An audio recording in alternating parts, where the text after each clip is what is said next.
ignorance around your health, and what that looks like. And so many men, so many individuals, right, just aren't aware. And again, we've had conversations in the past around this.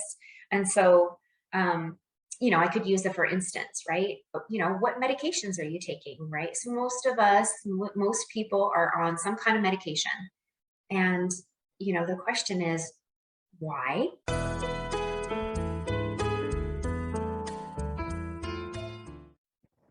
You cannot always control what goes on the outside, but you can always control what goes on inside. Allison, you sent this quote to me, Wayne Dwyer. What's this mean to you?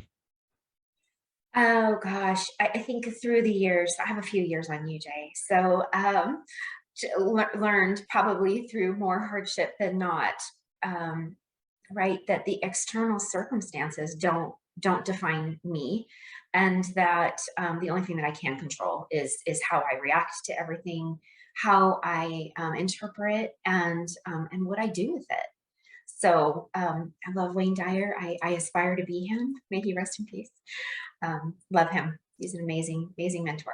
I remember that shock. I used to do the getting into the gap meditation and thinking about like it's the so for if you're not familiar, it's the Lord's Prayer, and you visualize every word, and then you Mm. set yourself in between the words, and you hang out in the stillness. And if you know anything about the Bible, it's God is found in that silence. He is found in the whispers that you cannot hear. And it was very powerful, very formative for my relationship and how that stuff goes. So um, it's nice to see that quote. Allison, you are about a whole bunch of different stuff. And as we were talking before, we flicked on the camera rolls. Uh, I'm super excited to be sharing this conversation with the Feel Good Fatherhood community. Um, why not? Let's start with our first topic. Why don't you cue us up for a little bit about what you want to talk about, and then we'll get into some specifics because there's a lot of excitement. So stick around for this one. Right? There's a lot to talk about. So, obviously, you already queued me up with the bio. Um, I live in the sick care world.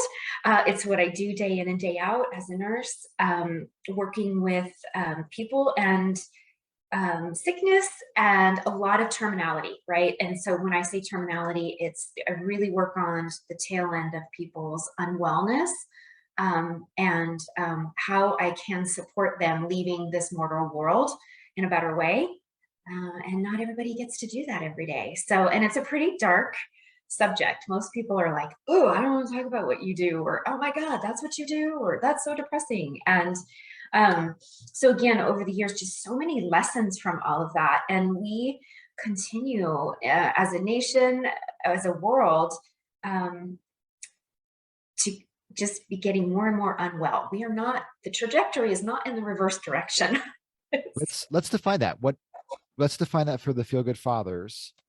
When we're saying unwell and we're increasing it, what's the specificity on that? Probably, 250 million people in the United States are overweight or obese, Mm, right? mhm, One in two people are type 2 diabetic, mm. right? So, all cause mortality just continues to increase. The longevity, right? So, on average, men live about 79.5 years. That's the average. You would think with all the technology and all the things and the advances, that number would increase, and it's not. And they say it's sliding back, right? So overall, we're not increasing our biological longevity. That's a little scary, right? Why not? What's the main contributing there? So and the reason why I'm asking that is you said obesity and you said type 2 diabetes, and those are both those are habitual um uh states, right? Those are habitual health states. So for instance, like obesity, it's a lifestyle thing. Like it's kind of what you're putting into your body, like your level of activity. And then type 2 diabetes is also that. Uh correct, if I'm correct in that. And I'm Yeah. certainly not a medical professional. So let me get it from that perspective. There's your disclosure. That's okay. And so that's crazy. I am very well known in this house about saying that when we get the medical nanites, sign me up. Just like just shoot them in there, they'll Okay. take care of everything like that. Like, yes, please. I want that. So, Right. and my personal goal is to be about 100. So that's for me, my daughter was recently born, and by the time she'll be in her 30s, average age of marriage, uh, I'll be in my 70s, 80s, Right. just in general. Like I'll be in that age range.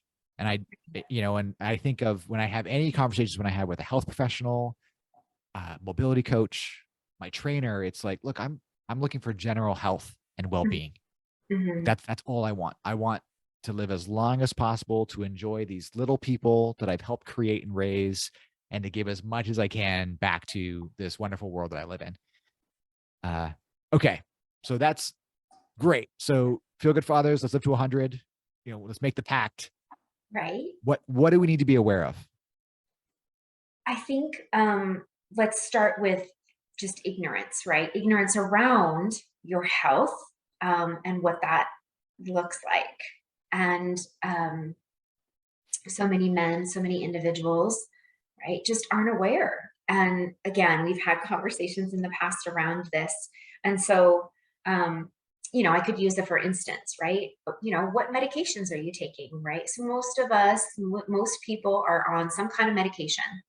And, the question is, why? And you might know the obvious. Well, my doctor said I have, um, I'm trying to think of the word. It's evading me, but maybe you're on a PPI, a proton pump inhibitor, right? Well, I have gastric reflux. That's the word I was looking for. Well, why? Why do you have gastric? Oh, well, it runs in my family. Well, we use that often, right? Oh, I'm a diabetic. My mom and my dad were diabetic, or I have heart disease. They had heart disease. Like that isn't necessarily a thing. And so, really understanding the root cause of what is going on with you, and accepting that you're probably ignorant around your health in some area, and what are you going to do about it, right? Get curious. I think it's a general, like, when I think of all the areas that we're able to have an expertise in, I remember reading this great article by Tim Ferriss, and he talked about the bell curve of the medical world, and how we all are on at some point in the bell curve across all the disciplines, right? And so when I think of the sheer amount of information, like in personal health and well-being, Mhm. there is a Pareto, right? And generally, the common wisdom is like, it's what you put in your body. There's a Pareto Mhm. principle. So what's the 80%, what's the 20% that you do consistently that's going to give you 80% of your results? That's usually, it comes back to nutrition, but nutrition is also a big piece of that, as you're saying, is medications.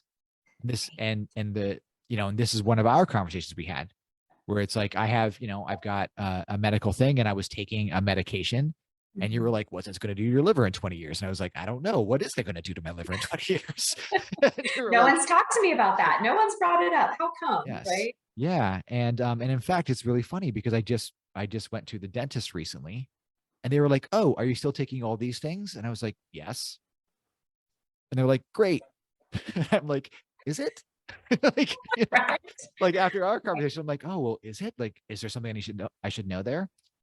I love so what we're bringing up here with this ignorance is that there's, number one, there's domain knowledge. You can't be an expert in everything. It's impossible. Right. Right. And anybody that's in there, anybody that's at the high performance, anybody that wants to be peak outside the domain, you need experts. You need a village. It takes a village to Mhm. create full wellness for everybody. Um, and so there's that individual domain knowledge, but then I think there's also this other side. There's the consequence and implications.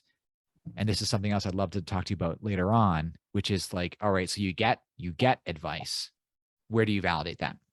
Mhm. I mean, how do you do that? So, okay, ignorance is the first step. What's next? What else is on wellness? I would just say, get curious around right? Your own health and well-being. So tying from ignorance, like, okay, I don't know what's going on. And I'll give you an example. So my father had challenges for years. Like, and this is, I can't like wrap my mind around this still to this day, for years with urination. And it started in his early mid 70s, quite early, I think 72-ish, 73-ish. He never really told me, right? And fast forward, he ends up with a cancer bladder diagnosis.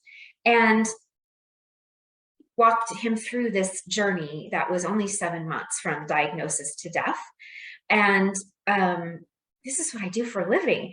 And so, I'm meeting with the surgeon. We had the first surgery, and she comes out, and he's still in PACU, and okay, great. How'd it go? She goes, I wasn't able to debulk the tumor. Like, the entire bladder is encased with tumor. I'm like, okay, great. Like, next steps. And I said, this, bladder cancer is not generally a really aggressive, super fast growing.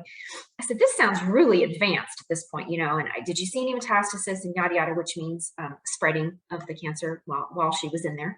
And she said, well, hard to say, but this has been going on for years. And she said, when I asked him, he said, yeah, it's probably been 3 or 4 years. And it's like, and so to back that up and to tie it back to ignorance, he chose to be ignorant about what was going on with his body for years. And it resulted in death. I mean, it resulted, and it was not an easy 7-month walk. We had 3 major surgeries, organs being removed. I mean, it was a complicated 7 months that I would love to deter anybody from going down. Which again kind of made me feel like, oh my gosh, we have got to talk about this. And what, where do we begin? I'm Jay, go do this or go do.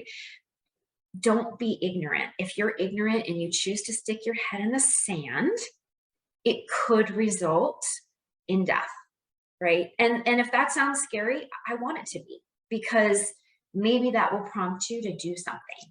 Right? Maybe that will prompt you to even just ask the question, Allie, where do I go? Who do I talk to? This isn't right, And so I jokingly say, I mean, and even when it came up, I was like, Dad, you're peeing blood. Like, that's not normal. So if we have no other takeaway today, like, if you're peeing blood, you should see someone. Right? It's like, don't ignore that. It's so. The question here is, what do we look for? Right. Love it. Right. Like, what are we looking for? Pee and blood. Not good. I guess, like, yeah. So yeah, there's that piece. Yeah.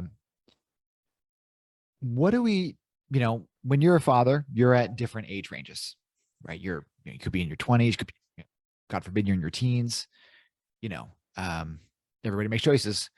You could be in your 30s, your 40s, 50s, whatever, 50s, 60s, 70s. Right. And we were just talking about how I want to be 100. So, right. What are the things, common things we should be looking for at the different age brackets? Yeah. So I think, 20s, and I don't know how much of your audience is on that younger side. But 20s is, hopefully you're young and pretty darn healthy again, going back to where the nation is today, maybe not. And just, overall, how are you feeling? But I mean, we could get a little bit more granular since it's men and fatherhood, right? Testicular cancer is a real thing. And usually 20s to early 30s is when that disease process erupts. And so, knowing your junk, like, whether you look at it in the mirror, you should, feel your testicles, know that, do I have weird lumps or, moles even. I've had patients over the years have, an odd mole, like melanoma is a thing, and it can be anywhere. And so, examining your body, knowing your body, not ignoring, again, just not ignoring the body, and understanding where you're at. 30s, fast forward, right? Hold on, just I love adding some data here for this piece. The last statistic that I saw for testicular cancer for men in their 20s rather was 1 in 8 or 1 in 12. Mhm. So odds are, if you're playing on a sports team, that two of you, if you're on an average size sports team, two of you will have testicular cancer. If you're in a classroom, right, average class size being about 28, two of Mhm. you are going to get testicular cancer, odds are. Mhm. So it's not uncommon. And it's a thing that that men Mhm. survive, right? We just don't talk about it as much. That's right. So Mhm. absolutely. And to, and for the other thing as well, and this is for the fathers, right? Like you could be a new father, and you could also have a son. And so this is like, I think, great information here. Melanoma. So this is something I never hear about for young people. What, huh? Oh, God, it's a horrible disease. So, big reason why I got into palliative and hospice was I have a dear friend that I went to high school with, and I was on the floor, on the oncology floor in my 30s. So this is years, a couple decades ago. And she ends up in one of my beds, like she was admitted on my floor. And I'm like, what are you doing here? And she's like, well, she was in renal failure. And so they were going to do surgery and put a stent in, obviously, and so she said, I don't know. And it took 2 days and lots of diagnostics and labs and such. And she said, they're coming back and telling me that I have cancer, that I have melanoma. I've obviously seen it since then on numerous patients, but we think metastatic melanoma, and we can Google it, and it's like a really dark spot or grouping of spots, usually like more blackish, that mole, that scary looking. Hers never materialized and broke through the skin. So she internally had melanoma, and it had already spread to the lungs by the time they found it. And it was just causing all kinds of corruption because she had multiple tumors growing throughout the body. She ended up dying 11 months, start to finish, from diagnosis to death. And again, drastic treatment. She had a 5-year-old at home at the time, and God bless her, like she didn't make it through the diagnosis. And again, lots of discomfort through all of that. She was a young mother, and I remember, maybe it was just a couple months before she died, she had some tumor that had grown in the shoulder. It was pressing on the brachial nerve, and she just was in so much pain. And but it was like, I don't want to take opioids. I'm trying to be with my son and be present. I don't want to be stoned out of my mind. And there are modalities and interventions, and she didn't get them. She didn't die well. That's my opinion. She didn't die well. She actually died in the ER of the hospital that I worked at, because the tumors had spread to her brain, and one of the tumors burst, and so she bled out internally in her brain and died. Went brain dead and died. So melanoma, it's a thing. It's real. It's something that, again, just an unfortunate diagnosis. You hope to God you don't get it, but there are, hopefully preventatives. And, one of them is sunscreen and a hat, and just being mindful of skin exposure. And as our ozone layer continues to evaporate, right? Being mindful of what you're doing to take care of your skin and your UV exposure. Right. So So yeah. So guys tend to play, sports. shirts and skins Mhm. outside, right? And they're doing all that kind of jazz. So um sunscreen, hats, just sun protection really is what we're saying. Right, and look at your skin. Get in the mirror, look at your armpits, look underneath, turn around, look at your butt, like look on the bottom of your feet. I have again, another friend in California, a mole removed on the bottom of her foot. She was like, what the hell? Mm. It happens. And so not being ignorant, just getting to know, making sure you're looking at yourself, checking your health. Um, yeah. All right. 30s.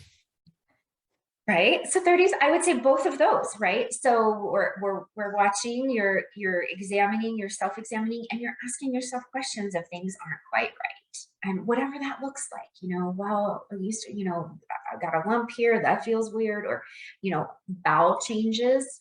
Right. I'm a big fan of, right. So evacuating your bowels regularly. And if you're like, I go every day at like 8:05 a.m. and all of a sudden things are changing, don't be ignorant about it. Ask Mm. yourself why.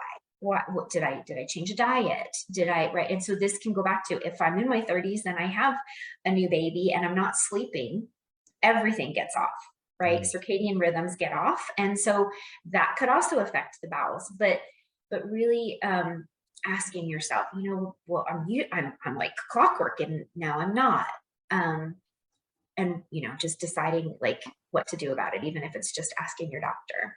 So lack of sleep, or depending on your kid and depending on the lifestyle and of having a new baby, is something that's going to affect fathers and mothers. So what are the core elements that we're looking for that lack of sleep? Like there's, fatigue and emotional control, et cetera, brain fog, concentration. Yes. Okay. But what else are we looking for? Well, I mean, you've made a conscious decision to bring a life into the world. And so it's temporary, Jay, right? Like this isn't your first one, this is temporary. And so you might have a little brain fog here for a few months, hopefully not more than 5, 6, 7 months, right? But Yeah. hopefully that's going to clear. And so knowing it's temporary, but then again, self examination and just discussion, maybe discussion with your wife around, gosh, but I do feel worse. I'm not rebounding as easily. But alternatively, still trying to find a way to take care of yourself around those elements with, like you said, you were up at 2 last night. So blood sugars are going to be more elevated today. Cortisol is going to be more elevated today. Being mindful of that. We tend to, when those hormones are elevated, crave more carbohydrates, more sugar, which could I've had send that you in a today. more extended, right? You're like, more coffee and a donut sounds really good. I don't try to eat, whatever. But so again, just being aware to um, how you feel. And then hopefully tonight, like, okay, baby goes down at 8. You guys go down at 8:30, right? Because you're going to be up again at 1. Like, so don't stay up, get off social media, get off the screens, and try and build the sleep in when you can. Even today, it's like if you can take a nap, take a nap, you know. That's interesting. The statistics that I had heard here, or the guidelines, was no screens an hour. Two. Is it two? No, it's 2 hours. No screens Is two it two? hours, and Mhm. then no water, like no more liquids an hour before. And I can tell you now, because I'm in my 40s, that the closer the liquids get to when I go to bed, the earlier the time is that I wake up to use the bathroom. So Right, it's just like, right. so it's like there's a direct causal link, right? So if I have a pint of water right before I go to bed, I'm up in the middle of the night to evacuate. So uh so I'm really curious about and there's some study here about cortisol, Mm, because cortisol, right, it's kind of twofold. When I think of the purpose of it, it's to kind of get us going, mm, to activate a whole bunch of different systems to get the adrenaline happening, right? It's fight or flight, it's stress, it's the stress one. I also hear like good stress and stuff like that. I hear uh you shouldn't drink or eat an hour before you wake up, because it'll activate all the adrenaline, all the systems to wake you up. I guess the question here is like, what's the healthy, what's the pushing ourselves to peak unwellness? We're like, a lot of people say peak performance. Like, if we're in this personal development world and we're optimizing, like, what are the dangers that we're doing? Like, I recently learned about powdered proteins, like protein mm. shakes, stuff like that. But like, it's just terrible for you. It just doesn't really do anything. Yeah. So, like, what should we look out for?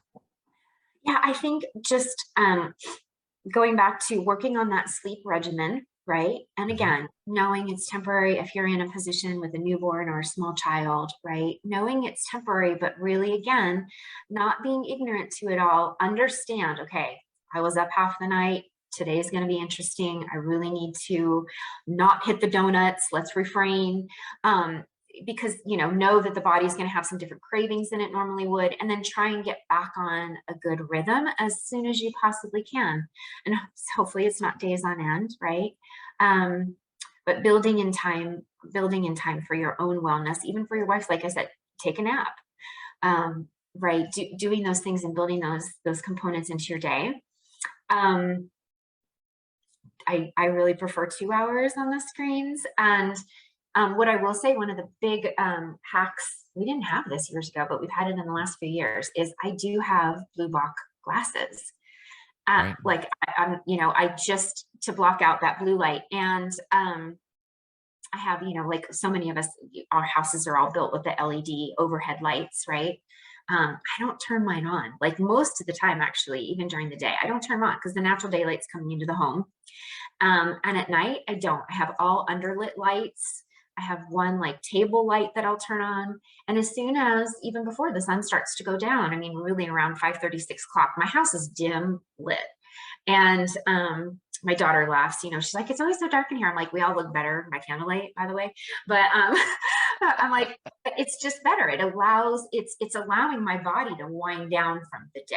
And if you have kids, even young kids, allow them to all come down. Let's get into that circadian rhythm. Let's allow the melatonin, the serotonin, everything to kind of just get into that evening downtime so that everybody's ready for bed when we're ready for bed, right? So I hadn't heard overhead lights, it's like glaring. I hadn't heard I'm not familiar with the under lights, you said? Oh yeah, I just have underlights underneath my cabinetry in the kitchen. Okay. And so I'll just turn those on. So the kitchen's like really dimly lit. Got it. I just don't keep those LED overlights on Got it. Okay. come the end of the day. Got it. And if I'm looking at the TV or something, it's blue. I wear the blue block glasses, usually 2 hours before bed. I can feel it sometimes, Jay. I'll be sitting on the couch and I'm like, oh man, like it just hits you. You're like, oh, okay. And I don't want to screw with that by turning a light on or looking at a computer screen. So set you up for bed. So what you're describing here is you're hitting this wave of fatigue. For those that couldn't see you, for those listening to the show, you hit this wave of fatigue, and you're listening to the body signals. And so rather than powering through and flicking on a light or activating or grabbing a snack, you're saying, oh, my body's telling me I'm tired right now. Maybe it's time to wind down. Maybe it's time to go do some sort of wind down practice. Yeah. Yeah, that's exactly it. And it's fantastic for kids. It's really fantastic for kids.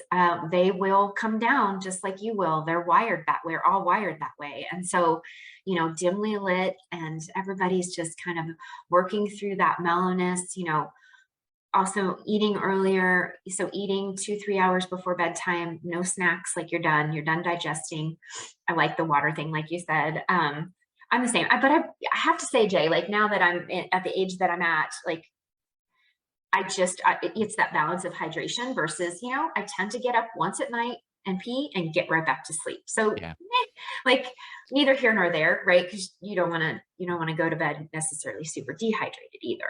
But that was one of the things I think that really highlighted and showed me that my sleep was actually reasonable was I got a Whoop.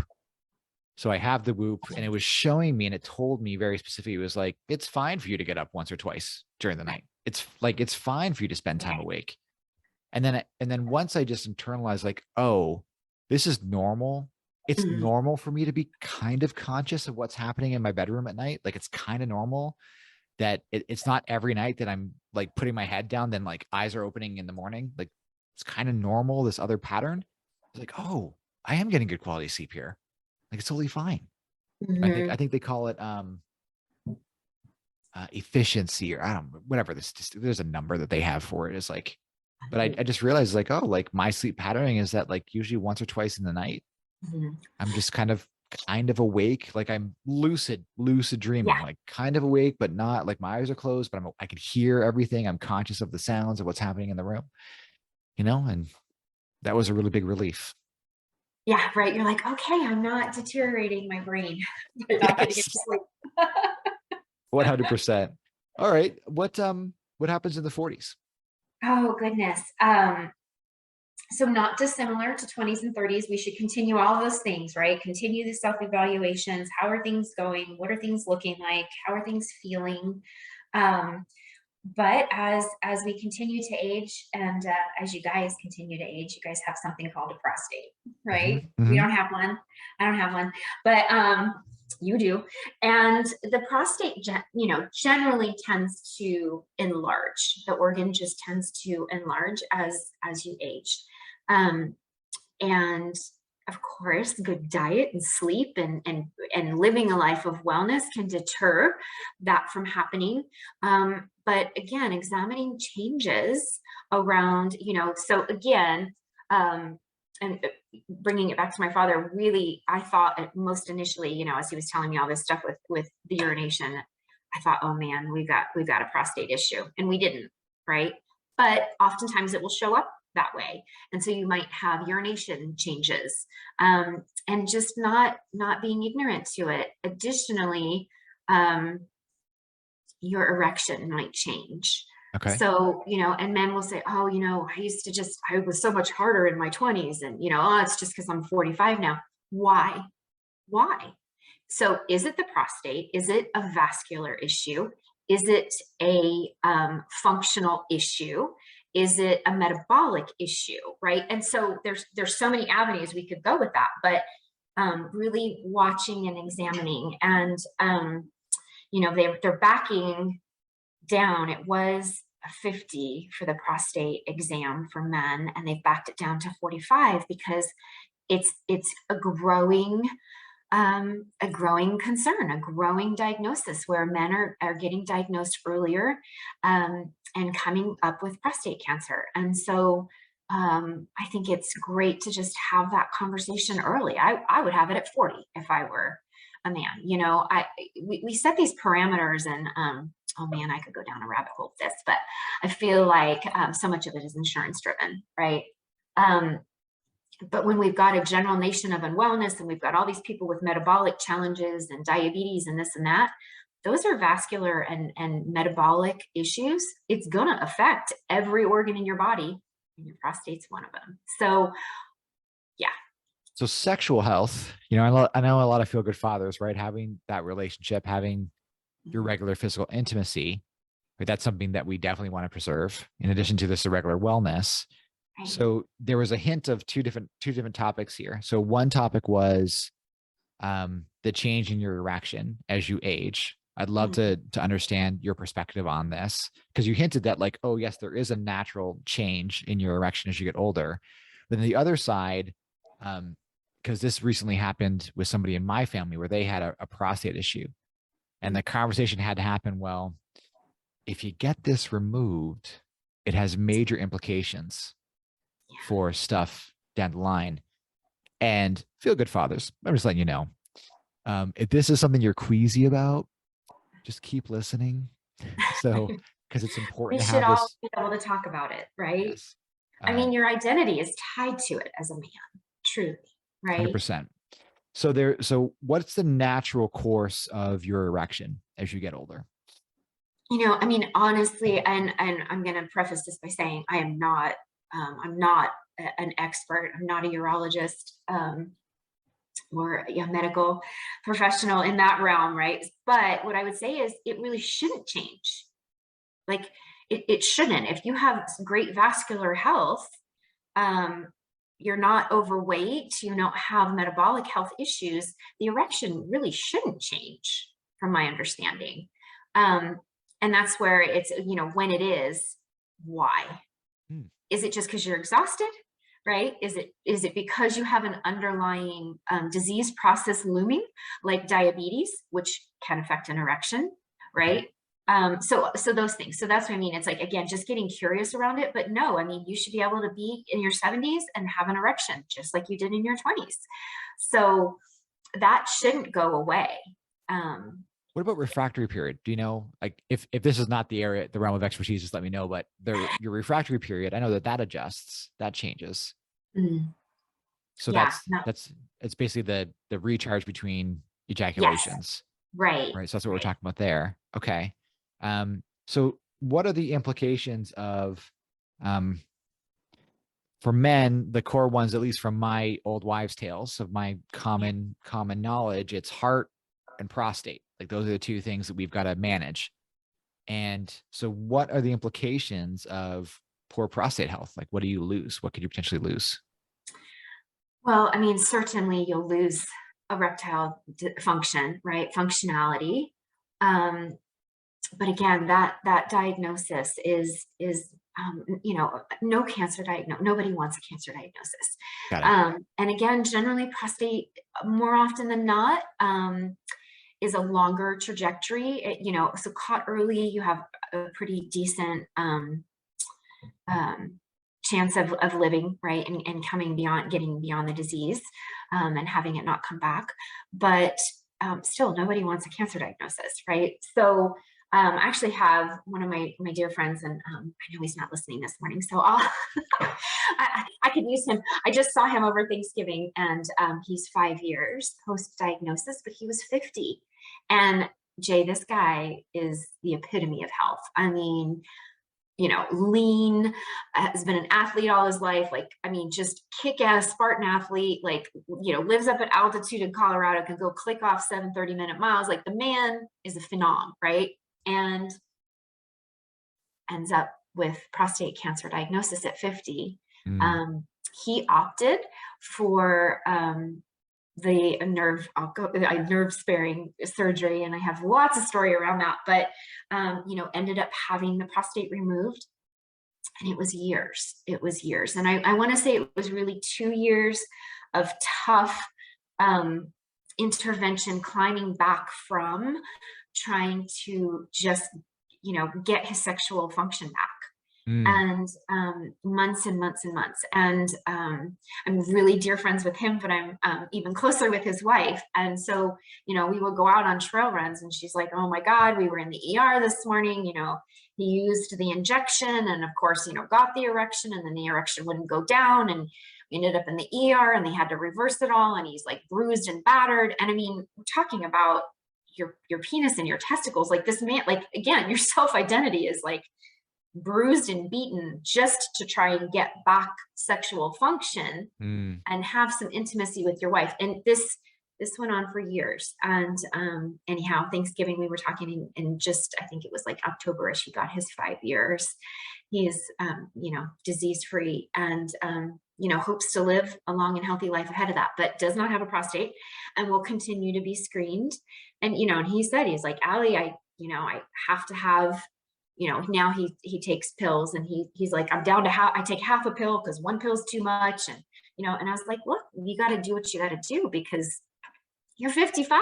Like, right? If he wants to live a nice, long, healthy life, as girls are teenagers, they've been married 25 years. Like, you want to continue to have sexual health, and you want to have intimacy. And so it's a real thing to have to that's his life now. He's managing it. But he was telling me, and again, Jay, he plays in circles of really generally healthy friends and healthy men. And he was like, Allie, I've had this conversation with like multiple guys, like, all my friends are getting diagnosed. And I'm like, what the shit? Like, he's like, is it something in the water? Like, I don't know. So it's happening.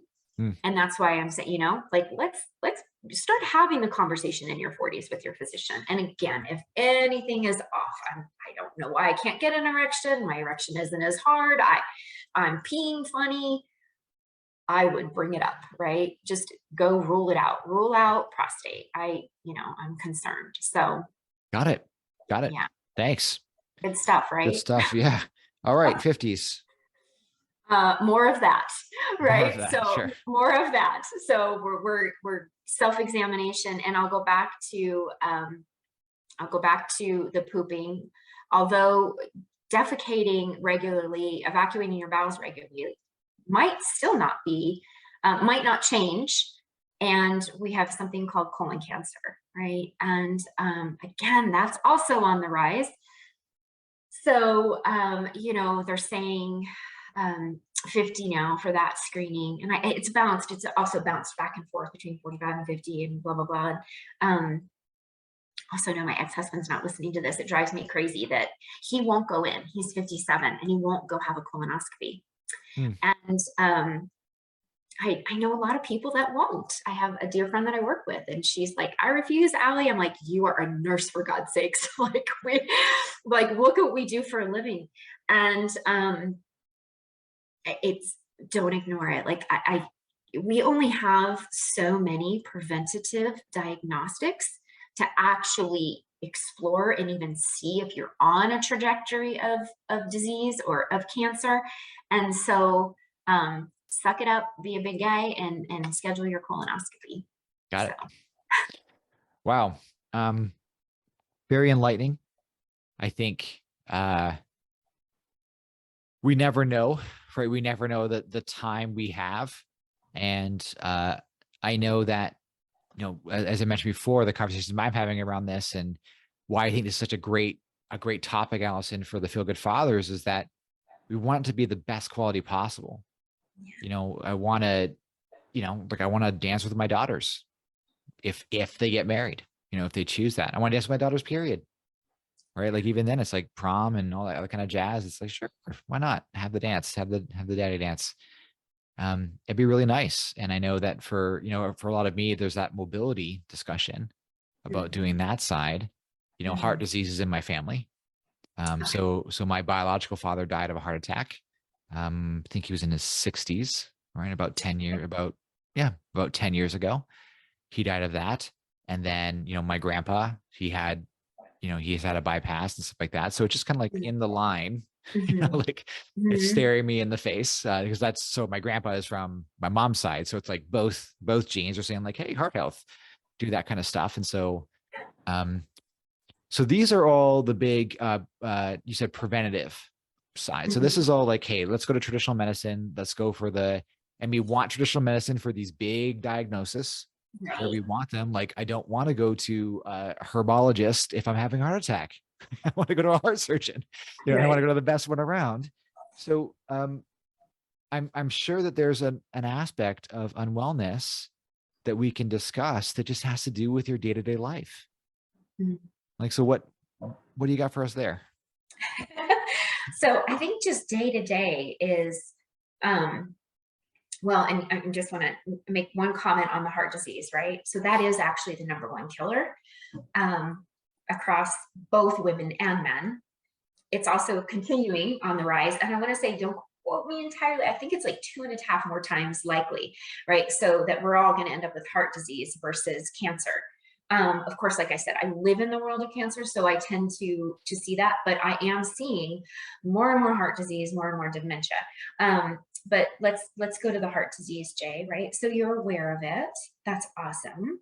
Um, so there are things that you can do. Again, it's just going back to the day in and day out. And um, we talk about stress, right? We've got a lot of stress in our lives.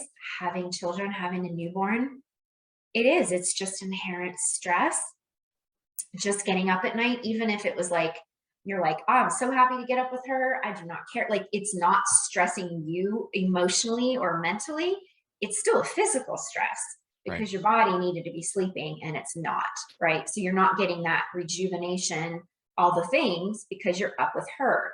And so that creates stress, right? And so we've got the emotional stress, the mental stress. um, and I would say that the body doesn't know the difference. So whether you are physically stressed, you're running on the treadmill, trying to do that 6-minute mile, and you're like, I'm gonna, and you're killing yourself physically. That's a physical stress. Um, you have a parent who is not doing well. You have a family member who's not doing well. You've got this chronic stress around, you know, walking them through their health struggle. Your body doesn't know the difference between emotional, mental, physical stress. Stress is stress. And so, you can't like dismiss it like, oh, it's just, I know my uncle's, it's affecting you. And you have to recognize, right? Don't be ignorant about that. Recognize how it's affecting you, what it's doing to you, and then try and like, I don't want to say answer to that, but you know, acknowledge it, right? At least acknowledge it. When I think Okay. of the when I think of what I want for other feel good fathers, I do think a little bit about this. I love that you brought up this emotional state, this emotional well being, because I think of I read years ago about extreme happiness and joy puts the same pressure on your body as depression and cortisol. So if you're constantly super energized and constantly happy and Mhm. constantly laughing and constantly living in that I mean, I think the common term today is like toxic positivity, I think is the term. Yeah. Like, I think that's what it is. It's the same stress as being sad and depressed and everything else like that. Like, it's the same effect on your body. And so, feel good for feel good fatherhood is temperance, calm, peace. Right? That's how I define that. And if I want something for the feel good fathers, it's be at rest, be peaceful, Mm. have this great life. I think of Okage, like Okage of the Japanese cultures. I think of the gardens, when you look at retirement and stuff like that, it's just like people just getting in nature, doing healthy shit. Like that's, Right? and you Right. can do the same thing. Like if you're in your regular everyday work, it's the same thing. That's what was the shock statistic? I love news headlines. It's like sitting at your desk for 8 hours a day is the same. It's the same as smoking a pack of cigarettes a day. I'm like, Right. okay, if you're in that crazy toxic corporate environment, Right. absolutely. So I love this. I think this is a fantastic awareness. I think we instinctually understand this. I think of like um, when I've had those moments in my life when I've been so stressed out I can't think. It's been Mhm. a complete imaginary thing. It's always been, I've never really been in a fight or flight world. Thank goodness, thank you. Right. Right. Thank you for never being in a real dangerous situation. But like some people are, and Mhm. that's I guess that's part of that physical stressor. But it's definitely this idea of temperance and balance is something that on the day to day, right? That's I think it's overlooked. And what Mhm. are we doing? And so I'm just going to pipe in some of my expertise and what I know. It's right. I love it. Um, my background's in video games, and so I know the emotions that I can create. And like I Mhm. don't even have to be in the room. And that's the thing about being a video game designer was that I could put things on the screen, I can create experience that I know are going to create an emotional response in you. I know that. And they're going to create a physical response in you. I know this and I know how to do it. And it's a science and an art, right? So we have this, we have that capability. And movies and shows and TVs and social media, they exist to prey Mhm. on your emotional well-being. They're taken from you they're stimulating the parts of your brain that are going to react to the emotion of what's happening, and they've been optimized for that. And if you've done any of the studies into say like the like buttons or social media, like the Facebook algorithm gets a lot of criticism because the Facebook algorithm, it's funny, they say um, the backwards result is that so the Facebook algorithm wants you to stay on platform, and now we're getting into kind of like personal branding, kind of like my Okay. professional world. You want to be on the platform, you want to do what the platform wants you to do. So when you're speaking to your audience, so like if you're watching this on YouTube or if you listen to it on a podcast thing, you want to do you want to encourage behaviors in your listeners to do what the platform wants, right? And so for YouTube, if you can like and subscribe, that'd be great. If you're in your podcast world, you can click the subscribe button, right? And then the algorithm's going to learn what you like, what you're reacting to, or what you're listening to, what you're responding to, commenting on, and surface more of that. Mhm. That in and of itself, what I've just described is fine. It's great. You want to optimize the environment for the stimulus that you're getting. If you're playing sports, you want to get on the field, right? That's why you're there. You want to play more. That's the rule. That's kind of like what you're doing. So it's not dissimilar to any other activity that you're doing. The difference is what people respond to. And when people are at peace and they're full of joy and they're full of love, they're not furiously typing on their phone, right? Mhm. And as human beings, we specifically respond to negative stimuli. We have that Yes. built-in fight or flight. We have that desire to call out to fight. Men, we fight things. It's like barbarians are coming, form the line, right? Like defend the Right. gates, protect the family, do the whole thing. Um, And so we have that desire to do that. We have that desire to speak in outrage and to show this because the emotion of anger, the emotion of that response, of that resentment is unfairness. We're seeing something that we think is unfair in the world and we want to be Horus. We want to rebuild Ra, reestablish order from the chaos of Set, who came in, killed Ra, scattered him everything, destroyed order in the universe. So now we want to be the son of Ra. We want to be Horus, rebuild order with the new knowledge, right? So that's the motivation. And these platforms, even the video games, right? Mhm. Video games, social media, movies, right? They're moving you through the different emotional states. And that's the art of moving people emotionally. And so being aware of these stimuli, it has to be it. It's the entire reason. Um, like I can hear the difference in my baby's cries. And there's a Mm. difference between I kind of want some attention and like something's freaking wrong. Yeah, There's a fundamental difference in the sound that comes out of her. right. There's a fundamental, like I have a lovely dog, and every once in a while she gets really excited and then she's under people's feet and she might get stepped on. And that sound completely Mm. different from a different bark, from an excitement bark, from a playing bark, from a, right? We call that the yelp, the wince. Yeah. It all creates a different stimuli in the head, you know? So being ignorant. Thanks for listening. Appreciate that. Feel good, Father. So it's the idea, right? Hey, feel good. You want to get to that peace, that temperance. You want to create that environment. And I want that for you, Father.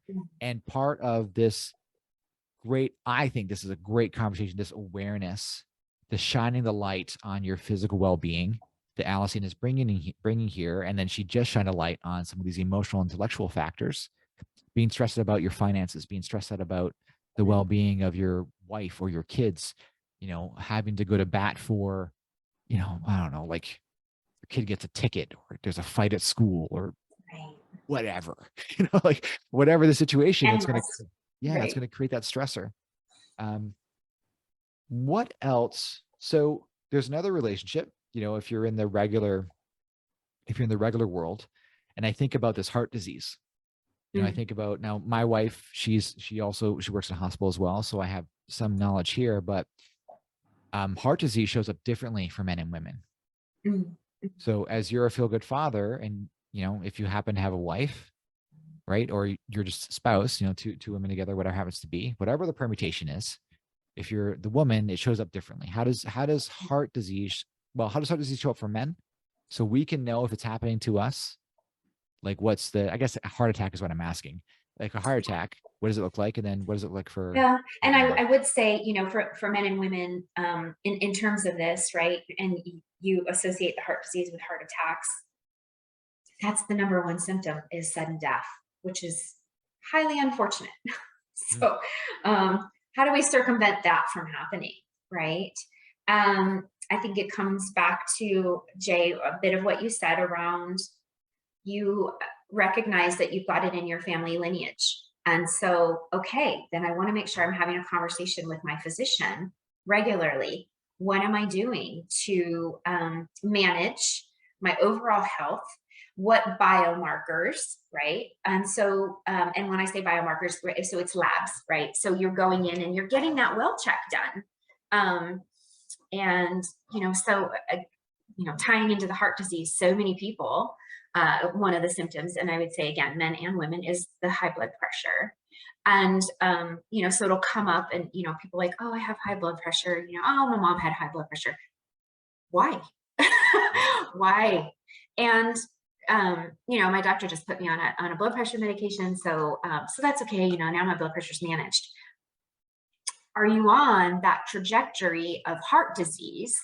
mm, And the physician was too busy to have that conversation with you, right? It's, oh, you got high cholesterol, we're gonna throw you in a cholesterol med. Oh, you got high blood pressure, we'll throw you on a blood pressure med. Why, what for, what's happening, what's the root cause of that? And so, right, we can reverse engineer. Well, so I've got it in my family lineage. There are biomarkers that can be drawn to show if you are on that track, right? And then let's talk about what to do about it, right? So, those are, the worst symptom, right, is that sudden death.